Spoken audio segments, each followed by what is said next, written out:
So ngayon mga kaibigan, ang topic nga po natin ay China. Takot na kay PBBM kasi hindi nila kayang pigilan at pasunurin. Yan. Takot na po. Nanginginig na ang China mga kaibigan. Sobrang nanginginig na talaga, no? So, okay. Papanood ko lang po sa inyo yung balita po sa SMNI. Alam niyo naman di ba ang SMNI? Yan ay partner. Ang SMNI po mga kaibigan ay partner po yan ng isang Chinese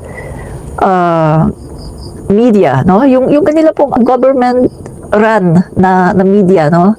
ng China. Yung kung example kung dito sa Pilipinas, PTV4.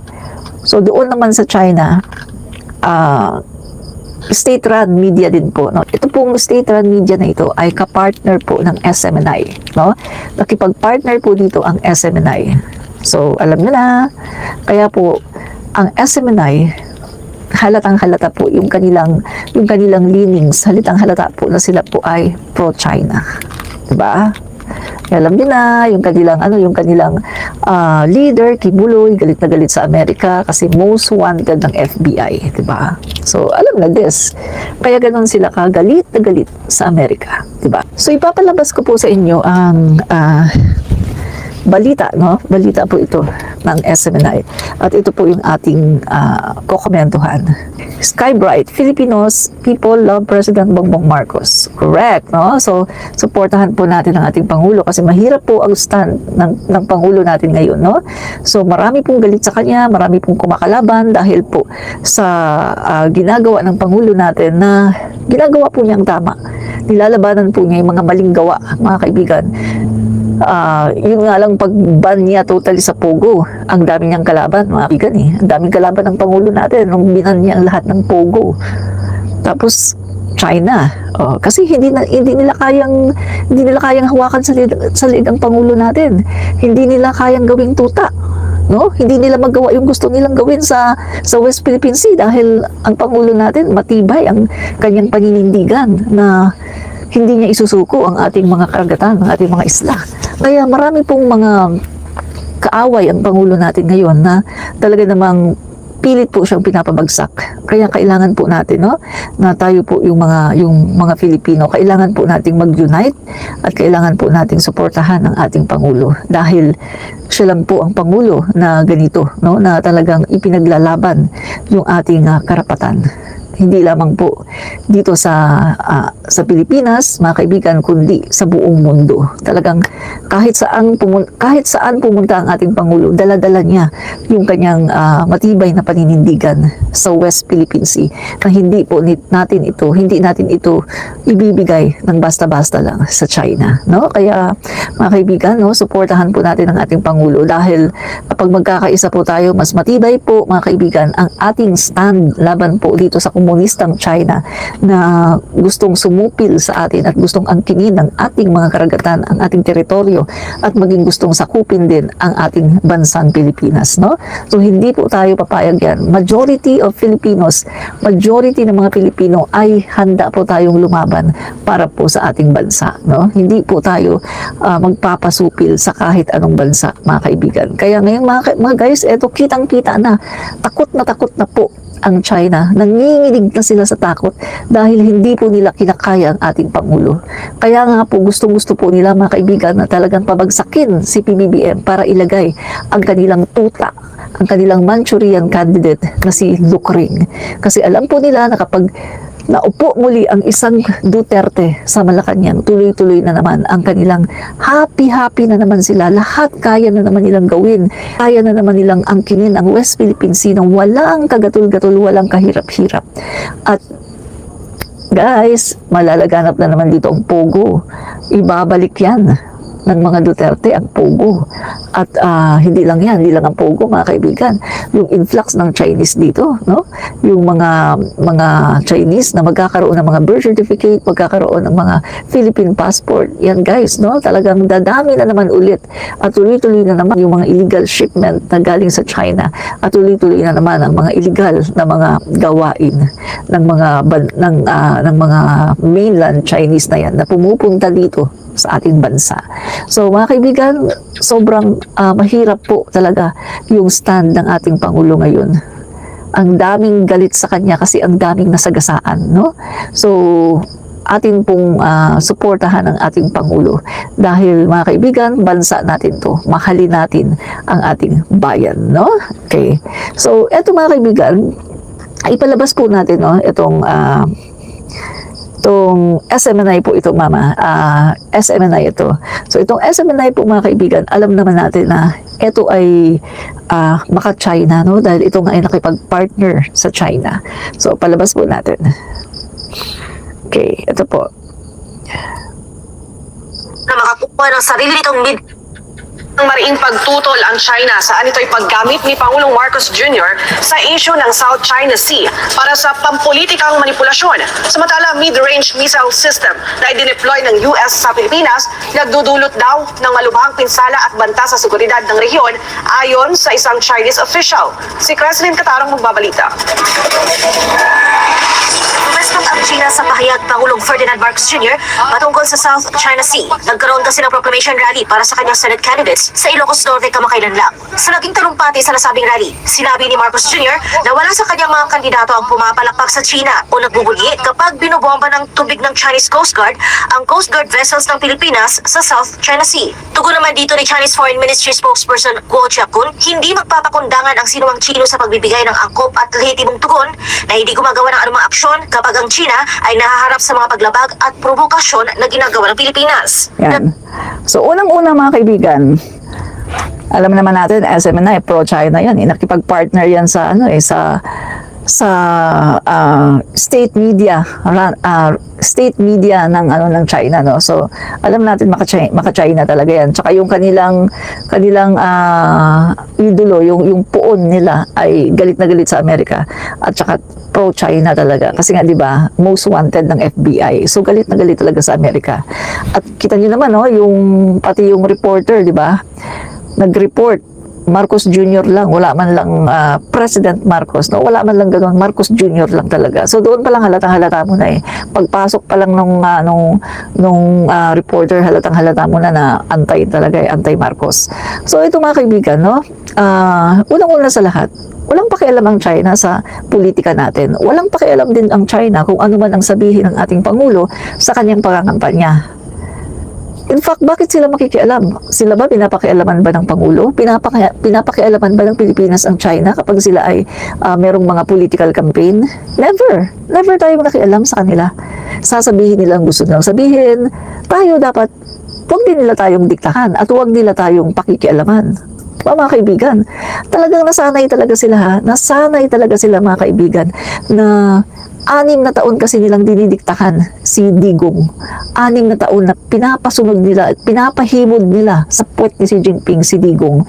So 6 na taon, sanay na sila mga kaibigan na nagiging tuta lang ng China ang Pilipinas dahil dito kay Digong. So akala nila ganyan si PBBM. Kaya ngayon galit na galit sila mga kaibigan at eto takot na umiikot ang puwet ng China dahil sa tapang ng ating Pangulo. Alam niyo ba mga kaibigan, na takot na ngayon ang China? Hindi ako nagbibiro mga kaibigan. At mamaya makinig kayo, sasabihin ko sa inyo kung paano ko ma-justify yung sinasabi ko. Alam niyo ba ngayon, takot na ang China. Nanginginig ang kanilang mga tumbong dahil yan sa ating Pangulo. Hindi kasi nila kinakaya ang Pangulo natin, mga kaibigan. Matapang ang ating Pangulo. At ang Pangulo natin ay hindi nagpapatinag. Napakatapang ng Pangulo natin. Hindi katulad nung sa panahon ni Duterte na super duwag ang gago. Napakaduwag ng gago. Diba? Talaga namang himod sa puwet ni Xi Jinping. No? So ngayon mga kaibigan, hindi sila sanay na ang Pilipinas ay magkaroon ng matapang na Pangulo. Diba? Kasi hindi naman naabutan ni Xi Jinping si si President Marcos Sr. Kaya hindi niya alam kung paano maging presidente ang isang Marcos. Oh, di ba? Hindi niya naabutan eh. Lately lang niya naging president si Xi Jinping eh. O ang naabutan niya, Marcos Jr. O ngayon, nakita niya, ang Marcos pala, hindi pala nagpapalikta. Ang Marcos pala, may sariling paninindigan at hindi mo pwedeng utos-utusan. Matapang ang ating Pangulo. Kaya si Xi, Chinese official, tutol ang China sa kaya itong si Xi Jinping ngayon mga kaibigan ay talagang, itong China ngayon mga kaibigan ay talagang nanginginig sa takot. No? So, pagpatuloy natin. Patungkol naman sa dineploy ng Estados Unidos na mid-range capability missile system sa Pilipinas ay muling nagpahayag ng mariin na pagtutol dito ang China. Sinabi ng tagapagsalita ng Chinese Foreign Ministry na nagdudulot ito ng malubhang pinsala at banta sa seguridad ng rehiyon. Dagdag pa ni Go Chakun, sumisira rin ito sa kapayapaan at katatagan ng rehiyon at nagpapahina sa mga lehitimong interes. Sandali lang. Ano bang ginawa ng China? Ang China lang naman, nagtayo ng artificial island sa South China Sea. Yung part ng South China Sea, mga kaibigan, na bawal tayuan ng artificial island. At anong ginawa nila sa artificial island? Tinayuan ng military bases. Kaya kung titingnan natin, sino ang nagmilitarisasyon sa South China Sea? Sino ang gumagawa dyan, ang nagmimilitarize niyan? Sino ang naglagay ng napakaraming missile sa South China Sea? Sila. Alam niyo ba na napakarami nilang missile dyan na nakaamba pa dito sa Pilipinas? Kaya napaka-ipokrito itong China na to. Nasasabihin na, yung system, Typhoon missile system daw na nilagay daw dyan ng Amerika ay nakakasagabal daw. Ito daw ay magkukos ng gulo. Hello? Anong ginawa nyo sa South China Sea? Tinayuan nyo ng artificial island at nilagay nyo dyan ang inyong military. Nilagay nyo dyan ang inyong mga missile. Nagtayo kayo dyan ng mga military camp. Pagkatapos ngayon, sasabihin nyo ang Pilipinas ang lumalabag. Napaka-ipokrito ng China. Alam niyo mga kaibigan, kaya itong China na to, napakalakas ng loob nila na magsalita ng ganito kasi binabak-apan ng mga makapili, ng mga gago, ng mga walang hiyang makapiling traidor ng mga Pilipino. Binabak-apan ng mga walang hiyang mga traidor ng mga Pilipino, ng mga DD sheets. Kaya malakas ang loob nila magsalita ng gano'n. Alam niyo ba guys, kung united lang sana tayo, kung wala lang sanang mga makapili ng mga Pilipino, mas magiging malakas yung ating boses. Kaso hindi may nagbaback up Nandyan ang mga DD sheets, nandyan ang mga Dutertes na mga makapili, na mas pinapaguran pa ang China kaysa sarili nilang bayan. Grabe mga kaibigan. Grabe. Kaya nga, ito talaga mga kaibigan gumising na tayo. Gumising na kayo ng mga natutulog. Gumising na kayo. Huwag tayong bumoto ng mga senador, ng mga PDP laban dahil walang gagawin ang mga yan kundi ipagtanggol yung mga naratibo ng China. Mga guys, huwag na tayong bumoto ng mga PDP laban. Katulad din ng Bongo, si Bongo nakakapasok pa. Marami pa rin mga bugok sa mga Pilipino na bumoboto kay Bongo. Guys, gusto niyo ba talaga na ang bansa natin ay hindi maging malaya? Gusto niyo ba talaga na tayo ay maging province of China? At tanggap niyo lang ba talaga na ibigay na natin ang West Philippine Sea? Wala nang mapapakinabangan yung mga next generation, yung ating mga kaapu-apuhan. Tanggap niyo ba talaga na mawala na sa atin ang West Philippine Sea? Kasi mga kaibigan, ang pinaglalaban ng ating Pangulo ngayon, yung ating mga karapatan, yung Pilipinas, yan ang pinaglalaban ng Pangulo natin, ang Pilipinas. Pero meron tayong grupo ng tao, mga DD sheets, mga Dutertes, na walang ginawa kundi ipagtanggol ang China. Walang ginawa kundi paboran ang China. Guys, nakakalungkot dahil meron, naging Pilipino nga sila, pero wala sa kanila ang pagmamahal sa sariling bayan. Nakakalungkot. Diba? Mga kaibigan, itong ginagawa nila, yung naratibo ng China ang kanilang pinipick up. At anong ginagawa nila? Fear-mongerer, mga kaibigan. Tinatakot nila yung mga simpleng Pilipino na mga walang alam. Tinatakot nila at sinasabi nila, magkakagera tayo. Hello? Alam niyo ba na naduduwag ang China? Alam niyo ba na ang China ay napakaduwag? Mga kaibigan, etong sasabihin ko sa inyo, napakaduwag ng mga yan, mga kaibigan. Kung manggigera yan, noon pa lang gera yan. Sinasabi ko nga sa inyo noon pa, mga kababayan, they cannot afford to go to war. Bakit hindi? Napakatagal na pinaghirapan ng China yung kanilang status ngayon. Mga kaibigan, hindi naman sila superpower hindi naman sila mayamang bansa Kung titingnan nyo ang history, mga kaibigan, mas mayaman pa tayo at mas malakas ang ating military power kaysa China. Over the years, pinalakas nila ang kanilang military powers hanggang sa naging superpower sila, naging pangalawa sila. Guys, they cannot afford to lose. They cannot afford to go to war. Hindi pa nila na-achieve yung kanilang dream na maging number one superpower in the world. Hindi pa nila na-achieve yung kanilang dream na maging number one economy in the world. They cannot afford to go to war, mga kaibigan, dahil kapag sila ay nagkipaggera sa Pilipinas, mga kaibigan, ang mangyayari, mawawasak ang bansa nila at lahat ng kanilang mga pangarap ay mawawala na. Guys, hindi naman papayag ang Pilipinas na basta-basta na lang tayo na ganyan-ganyanin. Kita niyo ang ginagawa ng Pangulo natin, mga kaibigan. Pinirmahan niya yung batas, para yung batas na naglalayo na magkaroon tayo ng yung ilalaban, no? Magkakaroon tayo ng laban dito sa China sa pamagitan ng talagang pagpapamodernize ng ating mga sandatahang lakas, ng ating Navy, ng ating Coast Guard. At nakita niyo naman siguro, mga kaibigan, no? Yung pakikipag-alyansa ng ating Pangulo sa napakaraming mga bansa. Ang dami nating kaalyado, mga kaibigan. Kaya takot na nagduduwag na talaga ang China. Guys, Japan nga lang, hindi nga sila umuubra Ang init na ng ulo sa kanila ng Japan, mga kaibigan. Napakainit na ng ulo ng Japan sa kanila. At hindi sila sasantuhin yan, mga kababayan. Alam niyo naman, di ba? World War II. Napakalakas ang Japan, mga kaibigan. Kaalyado natin yan. Isa yan sa kaalyado natin, mga kaibigan. Hindi lang yan.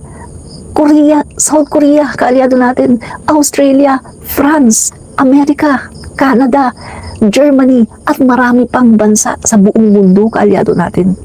Nandyan pa, kumakampi na rin sa atin ang Vietnam, pero hindi lang masyadong nagpapahalata. At yung iba pang ating mga katabi dito sa Southeast Asia. Kumakampi sa atin, pero hindi lang masyadong nagpapahalata at hindi lang masyadong vocal dahil maraming investments sa kanila ang China. Kaya alam niyo ba, sa totoo lang, ang China ngayon nanginginig sa takot sa Pilipinas. Yan ang katotohanan, guys. Pero ano ang binabalita sa inyo ng mga DDS, ng mga DD sheets? Tinitwist nila ang sitwasyon at ang sinasabi nila, dihado daw tayo pag nagkagera, gigirahin daw tayo ng China, mapupulbos daw tayo. Huwag kayong maniniwala sa mga sinasabi nila. Dahil unang-una sa lahat, kung gigirahin tayo ng China, noon pa, duwag ang China. Eto sabihin ko sa inyo, duwag ang China. Alam niyo ang ginagawa nila ngayon? Pangbubuli, pananakot, hanggang ganun lang sila, guys. Pero hindi nila kakayanin na makipaggera sa Pilipinas. Yan ang katotohanan. Pero ang katotohanan na yan ay tinitwist ng mga DDS. At ano ang sinasabi ng mga DD sheets? Gigirahin tayo anytime dahil sa ginagawa ng Pangulo natin. Yung Pangulo natin ngayon, gigirahin tayo ng China, kawawa naman tayo. Yan din kasi ang sinasabi ni Digong sa kanila. Nagigirahin daw tayo ng China, kawawa daw tayo. Mga kaibigan, kung gigirahin tayo ng China, noon pa. Tingnan nyo sa kasaysayan ng mundo. Ang Pilipinas, nakailang beses na tayong sumabak sa gera. Lalo na sa panahon ni President Marcos Sr. Kapag merong gera, di ba, nagpapadala yan. Nagpapadala yan ng mga sundalo. Ilang beses nang sumabak ang Pilipinas sa gera. Tumutulong tayo sa iba-ibang mga bansa. Ay yung China. Duwag yan, guys! Sinasabi ko sa inyo, malaking bansa lang yan sila. Lumaki na yung kanilang military power, pero duwag yan sila. At sinasabi ko sa inyo, mga kaibigan, pagdating sa talagang walang binatbat yan. Mga kaibigan, walang binatbat yan sa Pilipinas. Maliit man tayong bansa. Ilalong na ngayon, meron na tayong nakalimutan ko yung tawag, yung Defense Posture Mechanism, na pinirmahan yan ng batas na yan ng ating Pangulo para maging deterrent tayo sa China. Ibig sabihin, ang China, magdadalawang isip sila. Hindi nila tayo basta-basta na magdadalawang isip yan sila. Kasi mga kaibigan, meron tayong ilalaban. Yan ngayon ang ginagawa ng ating Pangulo. Kaya kita nyo, mas maganda yung mga support na nakukuha natin ngayon, mga kaibigan, in cash, sa mga kagamitan, mga kaibigan, mga military, na kagamitan sa military, mga kaibigan, yung mga binibigay sa atin ng iba-ibang mga bansa. Pero hindi ito sinasabi ng mga DD Sheets vloggers. Ang sinasabi ng mga DD Sheets vloggers, dinidiscourage nila ang mga Pilipino at kanilang tinatakot na mapupulbos daw tayo. Nagigirahin daw tayo ng China kapag hindi daw tayo, kapag pinagpatuloy daw ni PBBM yung ginagawa, nagigirahin daw tayo ng China. Yan ang sinasabi ng mga DD Sheets vloggers. Tinatakot tayo. Tinatakot tayo. Kasi nga, pro-China sila eh. Doon sila nakalin sa China. Wala silang pakialam sa Pilipinas. Yan ang katotohanan, mga kaibigan. Kaya kayo, wag kayong maniniwala sa mga pro-China na yan. Wag na kayong bumoto ng mga DD Sheets na yan, mga senatorial na yan. Kasi walang gandang idudulot yan sa Pilipinas, kundi puro paghihimod sa puwet ni Xi Jinping. Katulad ng kanilang amo. Hindi tayo gigirahin ng China, mga kaibigan. Hindi tayo gigirahin ng China. Yan ang sinisigurado ko sa inyo. Dahil sa ngayon, walang guts ang China na girahin ang Pilipinas. Isang gera lang nila sa atin. Wala na, guys. Yung kanilang pangarap maging superpower, wala yan. Mauunsyami yan kapag ginera nila tayo, pagtutulungan sila ng maraming mga bansa. Plus tayo pa, syempre, lalaban tayo. Nandyan pa yung mga kakampi natin. Amerika, Japan, init na sa kanila ang Japan.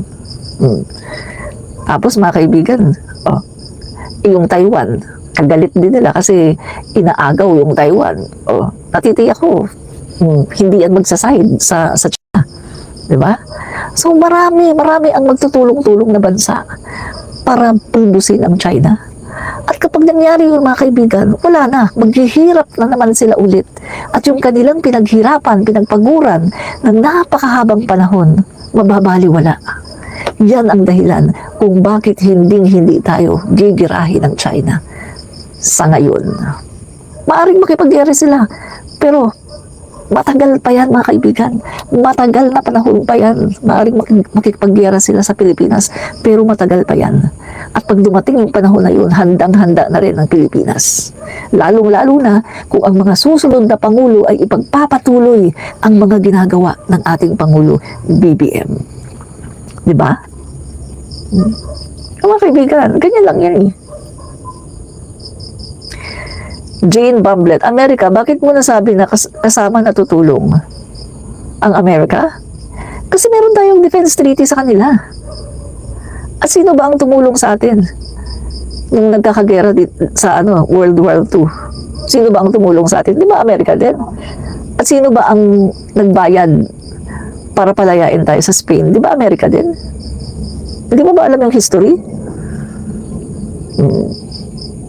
Kaya mga kaibigan, no? Maging mautak na tayo, kayong mga Pilipino na mga hindi pa naniniwala na ang bansang ito ay atin. Ang West Philippine Sea ay hindi produkto ng ating imahinasyon. Ito ay totoo. Kasi ganyan yung ano nyo, mga Pilipino na makapili. Sana hindi na lang kayo naging Pilipino, punta na lang kayo ng China.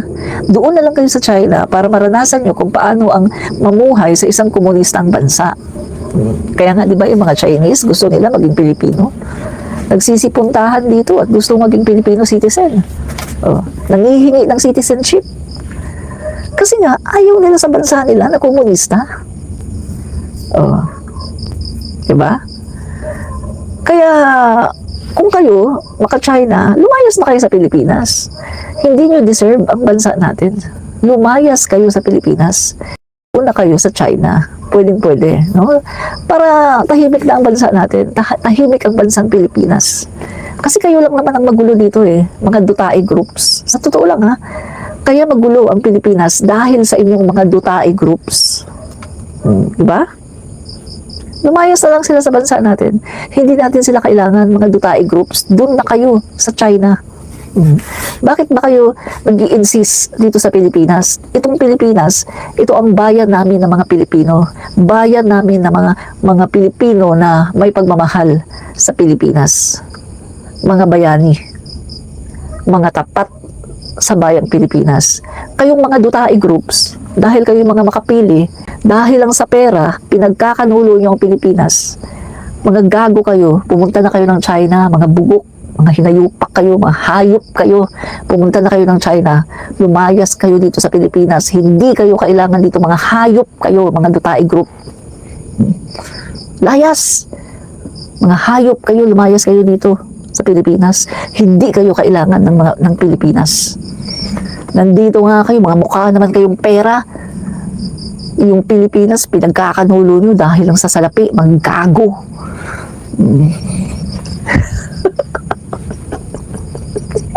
Na-high blood na naman. Na-high blood na naman ako eh. Lumayas kayo dito, mga dutae group, mga gago kayo. Mga wala kayo, mga wala kayo sa... Doon kayo sa sa China. Mga gago, mga hayop. Sa China kayo.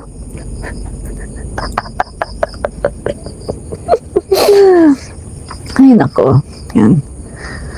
Sa seguridad ng iba pang mga bansa, ang naturang pahayag ay matapos hamunin ni Marcos Jr. ang China na tigilan ang mga agresibo nitong aksyon kaugnay ng isyu sa pinag-aagawang teritoryo para pag-isipan niyang ibalik sa US ang Typhoon missile system.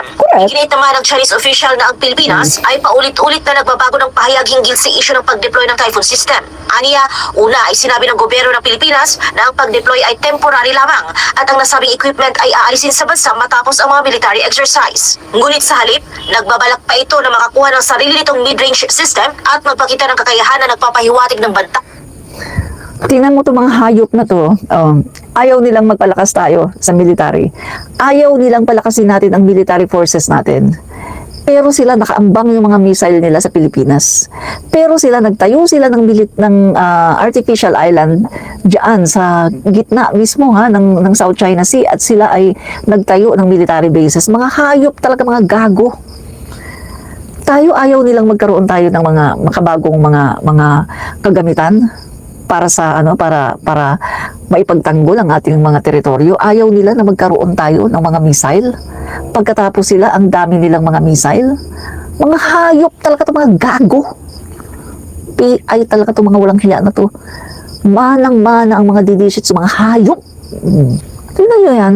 Kung ayaw nila na magkaroon tayo ng mga missile, ayaw nila na magkaroon tayo ng mga makabagong mga kagamitan, tanggalin nila lahat, pati yung military bases na tinayo nila dyan, yung artificial island na tinayo nila dyan, na tinayuan nila ng military bases, tanggalin nila lahat yan.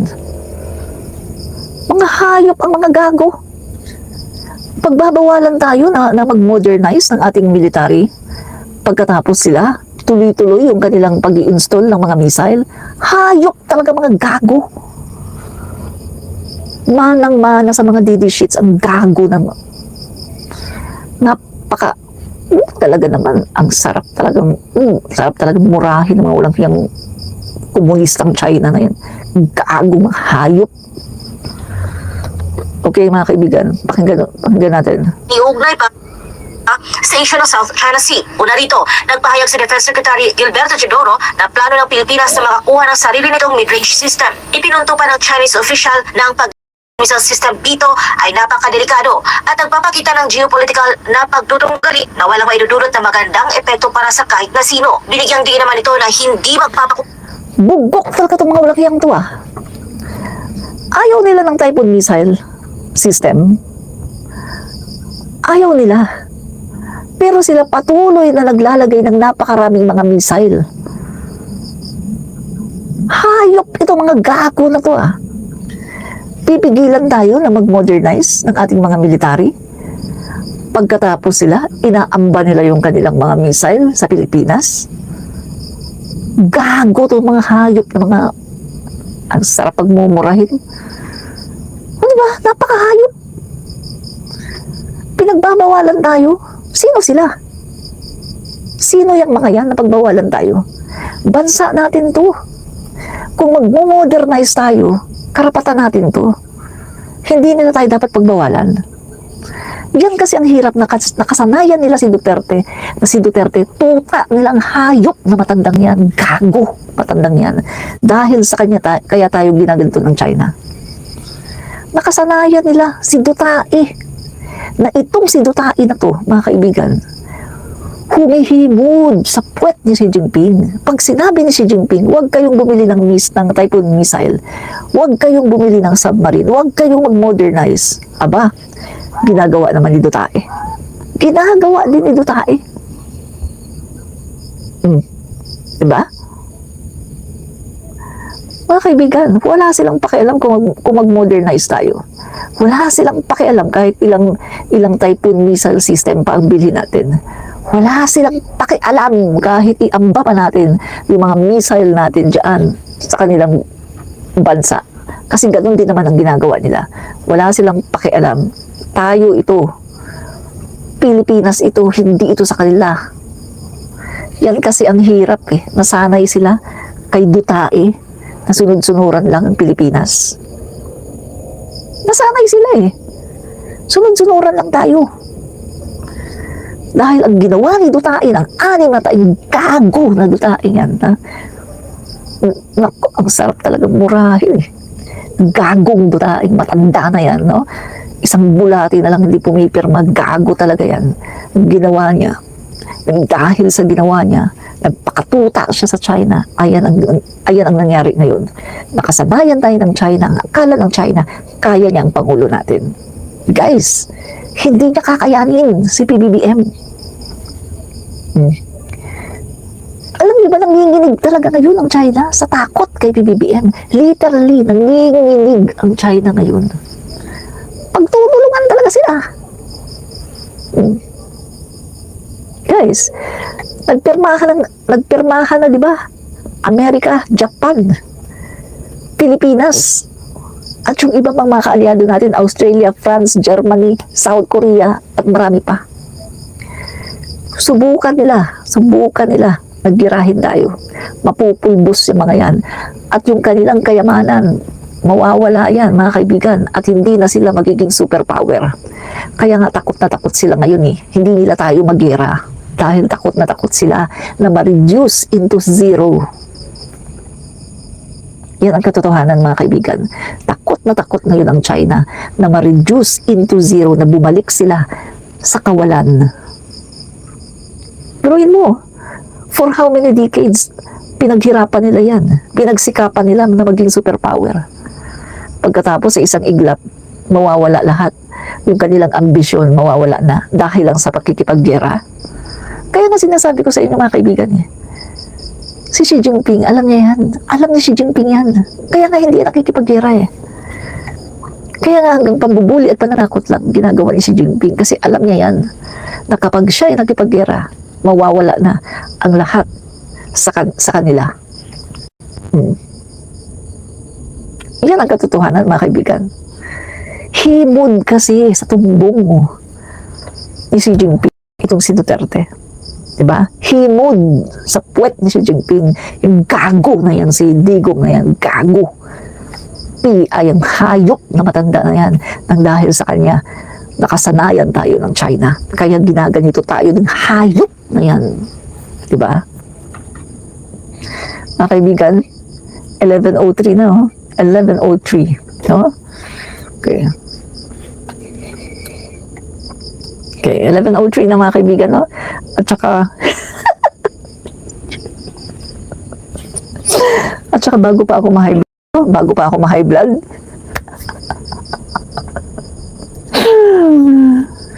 ay, nakaka-high blood talaga mga kaibigan eh. Ano bang ipinaglalaban mo ang bansa mo pagkatapos merong grupo ng tao ng mga makapili na pwede naman silang pumunta ng China at doon na sila diba?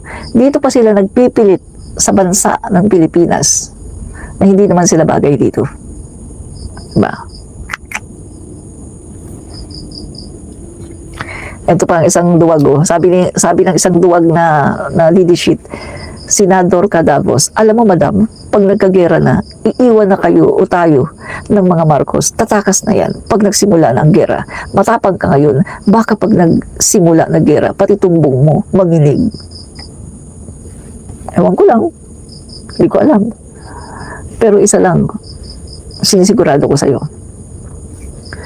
handa akong ipaglaban ang aking bansa.